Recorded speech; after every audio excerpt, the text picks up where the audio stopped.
Did medieval people eat steak? And which kind was preferred? T-bone, porterhouse, ribeye, or New York strip?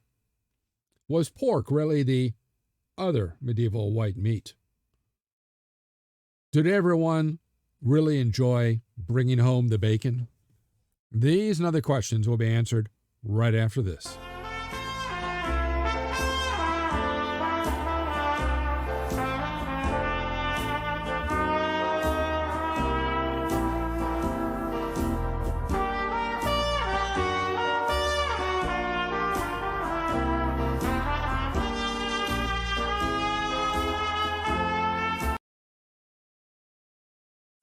I am Professor Jerome Arkenberg, and I've been teaching a wide variety of history courses at colleges across this country for the past 30 years.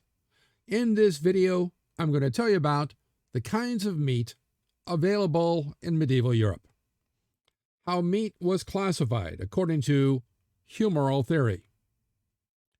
According to medieval physicians, the medicinal benefits and dangers of eating meat. And finally, according to medieval nutritionists, how and when meat should be eaten and why.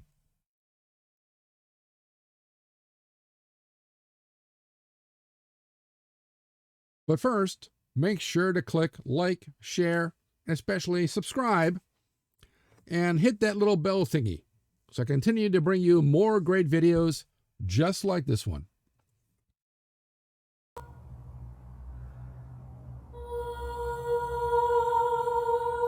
Beef. Is it what's good for you? Cattle were used as draft and plow animals in the Middle Ages, but were kept by peasants in the Middle Ages in smaller numbers than pigs. However, nearly all parts of the cow were used as food, including all inner organs, even the udder, and yes, it was an utter shame. Calves, too, were slaughtered for food, but their meat, veal, never reached the popularity of beef, as both were thought by medieval physicians to be nutritious only for the laboring classes.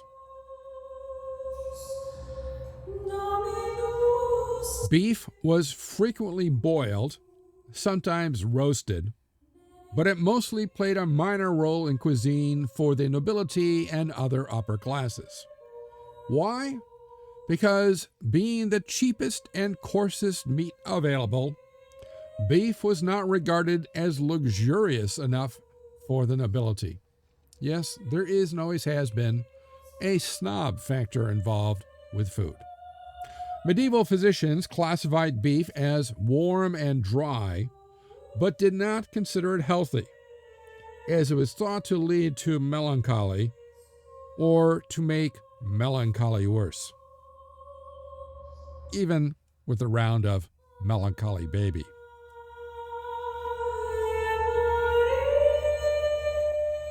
Pork, ham, and bacon. Pigs, both wild and domestic, were found across medieval Europe in the Middle Ages and eaten by everyone, except Jews and Muslims, as one of the most important sources of meat and fat. Pigs were allowed to roam freely in the forest or town streets, or kept in sties in the countryside, and were normally slaughtered at the end of the year to provide the much-needed ham, bacon, sausages, and lard for the winter. Practically all parts of the pig were eaten, from ears, snout, and tail to tongue, liver, spleen, and stomach. The head was often served on a platter as a festive dish, with an apple in its mouth, and the ears and feet were turned into jellies. Bladder, stomach, and intestines were popular casings for sausages, head cheese, or imitation dishes, such as, for example, giant eggs. Ooh, and here is the pig with an apple in its mouth. Physicians classified pork as a fairly moist and moderately cold food that was better when it came from castrated or well-exercised animals. They saw it as extremely nutritious, with various parts, such as feet, gall, and lard, used for a variety of remedies. Boar. They were not considered boring. Wild boar, with boar's head the crown jewel of Christmas feast and other festive dinners for the nobility and upper classes, was highly regarded by medieval physicians. But aside from the head and the meat, the liver, lungs, stomach, and even blood of wild boar appear in the recipes of the time. Medieval physicians said its meat was healthier than that of the pig, and while not quite as moist, it was just as nutritious and easier to digest.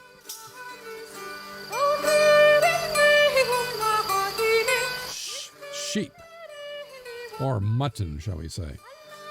Sheep have long been an important source of milk, cheese, meat, and wool in Europe, and mutton, the meat of sheep older than a year, played an important role in medieval Arab, Italian, Iberian, and English cookery.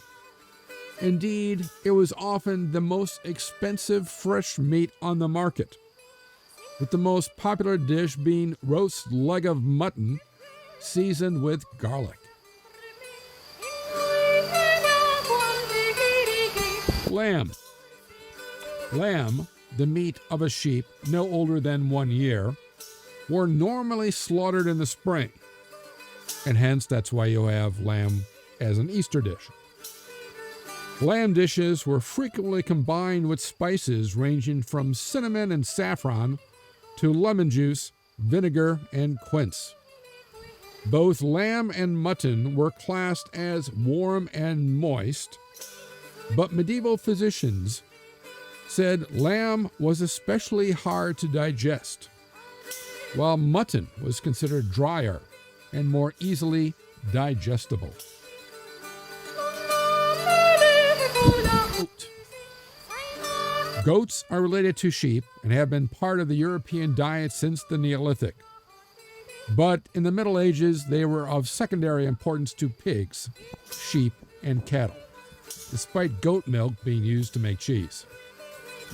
Goats were classified by medieval physicians as moderately warm and moist, with goat meat recommended for diners of all temperaments, especially for those with weak stomachs, as it was held to be easily digested. And yes, despite the recommendation of the physicians to eat a lot of goat, apparently medieval people really tended to ignore their doctor's advice. Hare.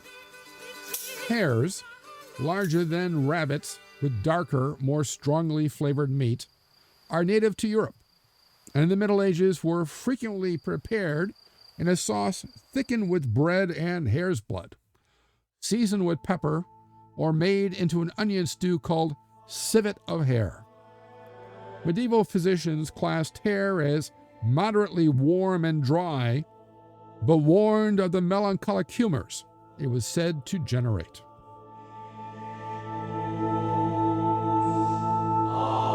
Rabbit. Rabbits, not available in England until after the Norman conquest of 1066, were a prime fasting day substitute, as along with beaver tail and barnacle goose, the church did not classify them as meat or Lent, and hence they were often eaten roasted, stewed, or put in pies. Like hares, medieval physicians classified rabbits as moderately warm and dry in nature, a danger for generating bad humors, but also quite useful for preventing obesity. Venison. Venison is the meat of a roe, fallow, or red deer, with the stag or hart the most popular. usually chopped into venison pasties or roasted and eaten. Deer horn was used both in the kitchen and pharmacy as an additive to strengthen the heart and drive away worms. Medieval physicians, though, said that all venison generated bad melancholic blood.